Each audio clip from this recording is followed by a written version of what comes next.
I hope you like the Beatles because we're going to be using them to understand 7th chords.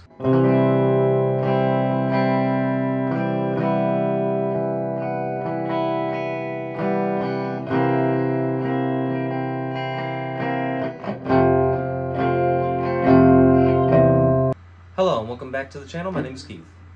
So today we're going to be looking at 7th chords and using a Beatles song or maybe two Beatles songs to kind of understand them. So let's go ahead and jump right in and we'll figure out how to do this.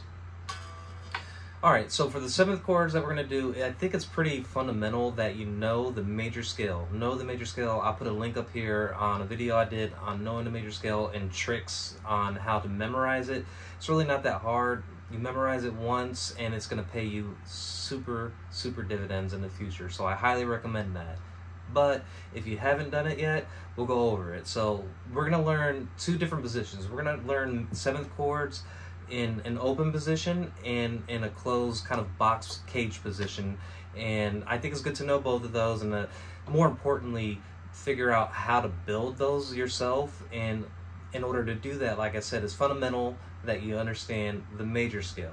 So let's hop down and we'll go to the open C and we're going to be doing the song Something, written by George Harrison.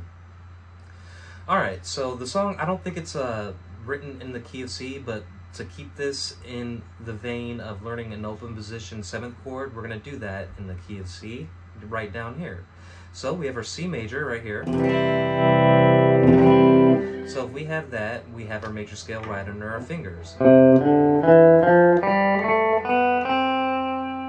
Alright, let's count that out though. If you don't know the major scale, even if you do, it's important in order to understand what the 7th is, we have to figure out where it lies underneath that scale. So if we have that C chord, we'll count it out from the root. The root's right here on the 3rd fret of the A string. So that's our 1. 1, 2, open A, open D, 3, 4, 5, that's the open G, 6, 2nd fret of the G, and then 7. 7 is the open B. So we have to remember that because we want to play a 7th chord, right? And the 7th note in that major scale is this B. So if we have the C here, that's a C major. But if we want to play a 7th, what do? Lift up the index finger and you expose that 7th note of the scale and we have a C major 7th chord. Alright, so C major 7. Now it's important to understand when you're reading chords on any kind of chart, it's going to be noted as a C major 7th by a C and then lowercase MAJ 7. So a C7 is not a C major 7 if you see that written down that way. That is a dominant 7th, and we'll do that next. So we have the C major here, C major 7.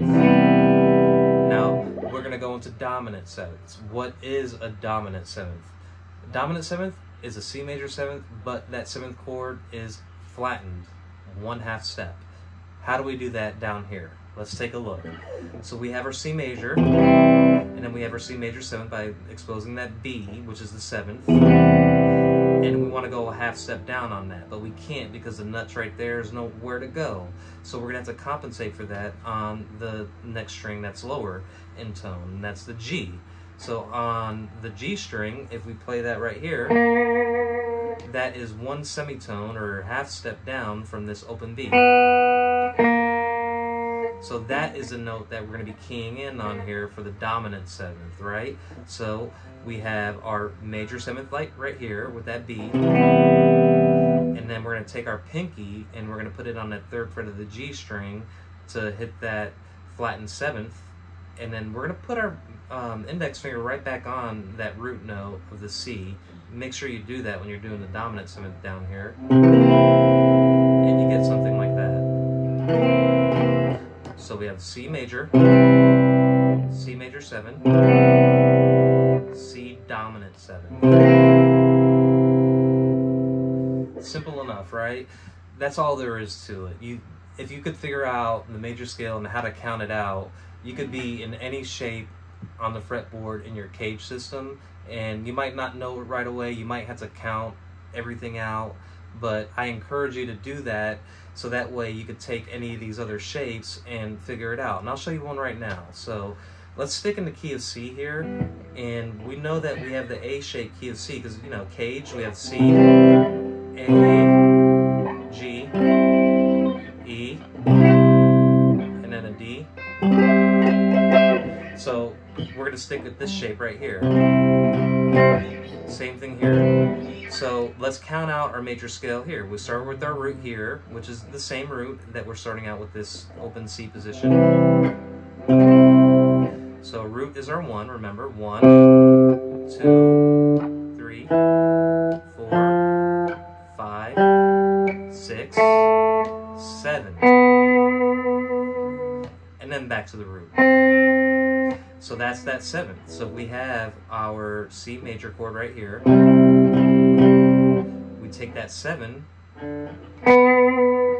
and we just change it to that.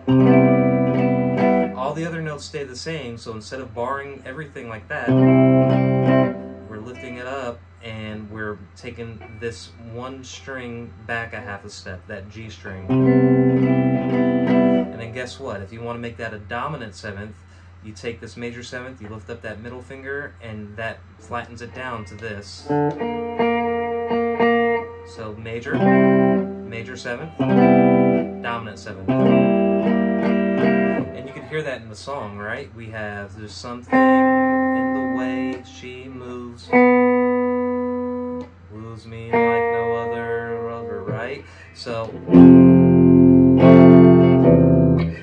that is basically how we arrive at the 7th. So we have the major 7th denoted by a C, M-A-J 7, and then a dominant 7 denoted by a C 7. That's how you read those when you're looking them up on any kind of chord chart or any kind of chord sheet.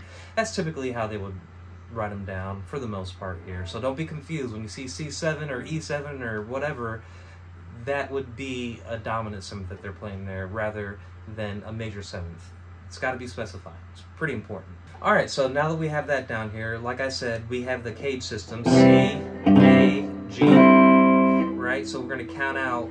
I would encourage you to take this G shape right there and start with your root notes and then count out where you think the 7th is and how you could take that major and turn it into the 7th. It might be a little hard with this G shape, but try it. Give it a try.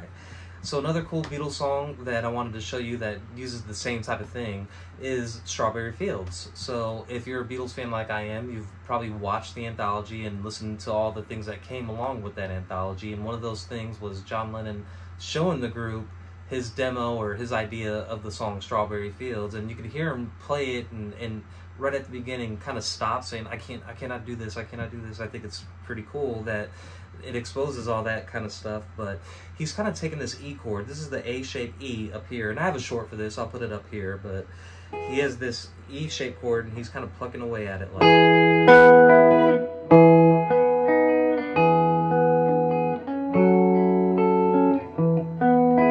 So he's singing along, he says, I cannot do it, and then he just starts strumming it like normal, but the same exact thing applies, which kind of leads me down the rabbit hole. I'm just thinking of it now about how that song, Strawberry Fields, relates to the song Something, because essentially they're doing the same thing. They're going from a major chord to a major 7th to a dominant 7th in that kind of walk down. So it's living is easy, right?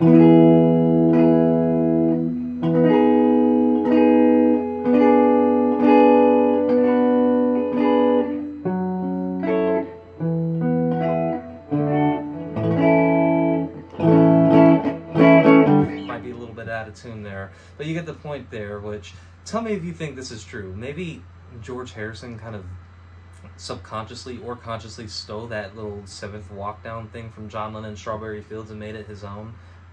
I don't know, maybe I'm just thinking too much about this kind of stuff.